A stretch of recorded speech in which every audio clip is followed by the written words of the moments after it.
जोंनि जि चैप्टार 10 नि संबिजिताव जि लिरनाय दङ बेवहाय गासैबो रोखा रोखा दंजोबो। दा बेनिखायनो आं सानो बेखौ जोङो बेवहाय गोबाव सावरायालासिनो जिहेतु बे जोबोद मिथिखानाय आयदा आं बेखौनो खावलायग्रोगोन जे इनकुरि कमिटि होनायनि सिगाङावनो जोंनि इएम बिथांनि दैदेननायाव जोंनि जि मोनसे बेरेखा हान्जा बिथांमोननिबो सोद्रोमाफोरजों रायलायनानै मोनसे लास्टिं सल्युशन बरननो हायोबा मोजां। मानोना प्रटेक्शनखौथ' होखानांगोन आरो प्रिमियामनि बेलायाव जों अलरेडि इसिआव रायलायबाय आरो बेखौ जोङो मोनसे गरन्थ'आव फैबाय होनना बुंनो हायो। दा बियो रायजो राजाफोरनि सुबिदानि थाखाय आरो लोगोसे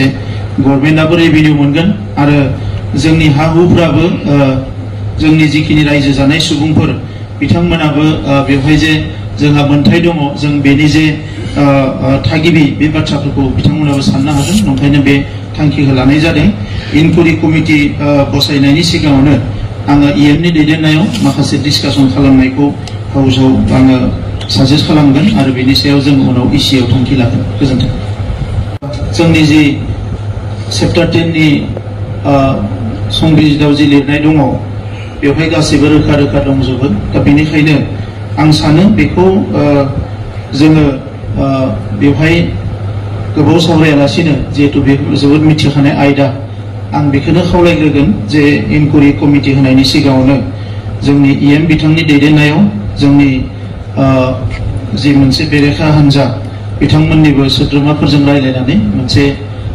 लास्टिं सल्युशन बरननो हायोबा मोजां। मानोना प्रटेक्शनखौथ' होखानांगोन आरो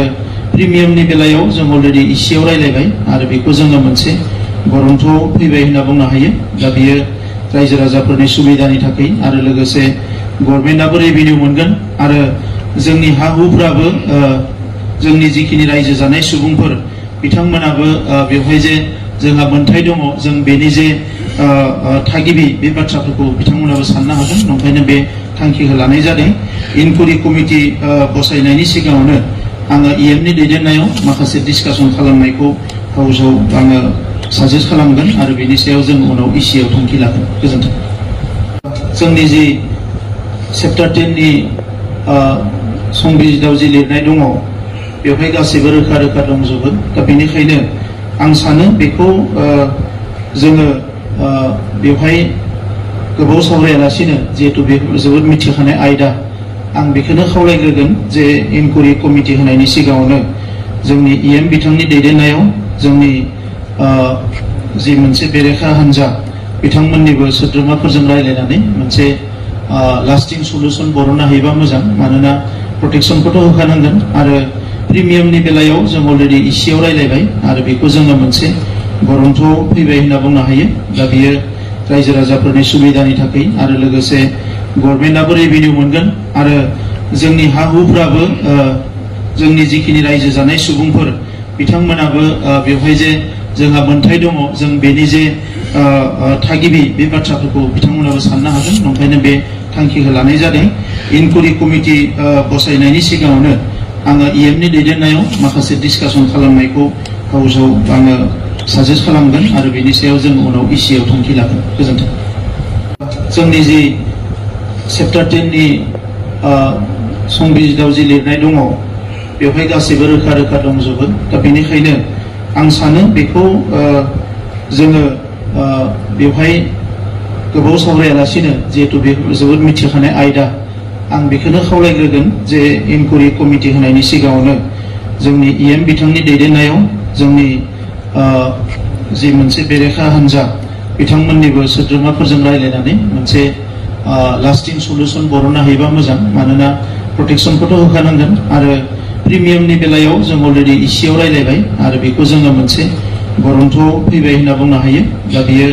रायजो राजाफोरनि सुबिदानि थाखाय आरो लोगोसे गभर्नमेन्टआबो रेभिनिउ मोनगोन आरो जोंनि हा हुफ्राबो जोंनि जिखिनि रायजो जानाय सुबुंफोर बिथांमोनाबो बेवहाय जे जोंहा मोन्थाय दङ जों बेनि जे थागिबि बे बाथ्राफोरखौ बिथांमोनाबो साननो हागोन। ओंखायनो बे थांखिखौ लानाय जादों। इनकुरि कमिटि बसायनायनि सिगाङावनो आङो इएमनि दैदेननायाव माखासे डिसकासन खालामनायखौ हाउसाव आङो साजेस्ट खालामगोन आरो बेनि सायाव जों उनाव इसिआव थांखि लागोन। गोजोन्थों। जोंनि जि चैप्टार 10 नि संबिजिताव जि लिरनाय दङ बेवहाय गासैबो रोखा रोखा दंजोबो दा बेनिखायनो आं सानो बेखौ जोङो बेवहाय गोबाव सावरायालासिनो जिहेतु बे जोबोद मिथिखानाय आयदा आं बेखौनो खावलायग्रोगोन जे इनकुरि कमिटि होनायनि सिगाङावनो जोंनि इएम बिथांनि दैदेननायाव जोंनि जि मोनसे बेरेखा हान्जा बिथांमोननिबो सोद्रोमाफोरजों रायलायनानै मोनसे लास्टिं सल्युशन बरननो हायोबा मोजां मानोना प्रटेक्शनखौथ' होखानांगोन आरो प्रिमियामनि बेलायाव जों अलरेडि इसियाव रायलायबाय आरो बेखौ जोङो मोनसे गरन्थ'आव फैबाय होनना बुंनो हायो दा बियो रायजो राजाफोरनि सुबिदानि थाखाय आरो लोगोसे गभर्नमेन्टआबो रेभिनिउ मोनगोन आरो जोंनि हा हुफ्राबो जोंनि जिखिनि रायजो जानाय सुबुंफोर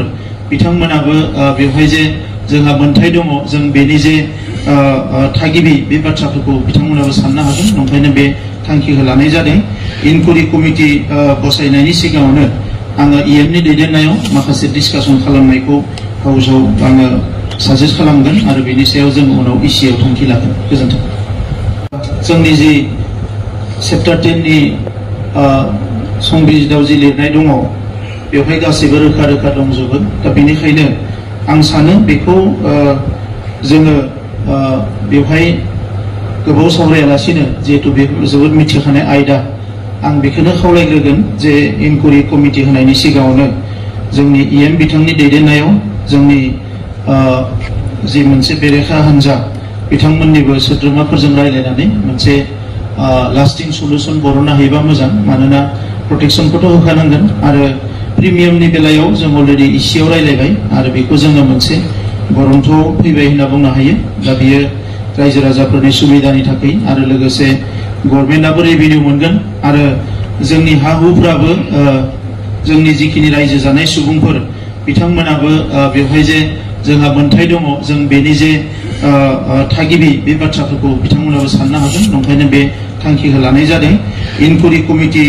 बसायनायनि सिगाङावनो आङो इएमनि दैदेननायाव माखासे डिसकासन खालामनायखौ हाउसाव आङो साजेस्ट खालामगोन आरो बेनि सायाव जों उनाव इसिआव थांखि लागोन गोजोन्थों जोंनि जि चैप्टार 10 नि संबिजिताव जि लिरनाय दङ बेवहाय गासैबो रोखा रोखा दंजोबो दा बेनिखायनो आं सानो बेखौ जोङो बेवहाय गोबाव सावरायालासिनो जिहेतु बे जोबोद मिथिखानाय आयदा आं बेखौनो खावलायग्रोगोन जे इनकुरि कमिटि होनायनि सिगाङावनो जोंनि इएम बिथांनि दैदेननायाव जोंनि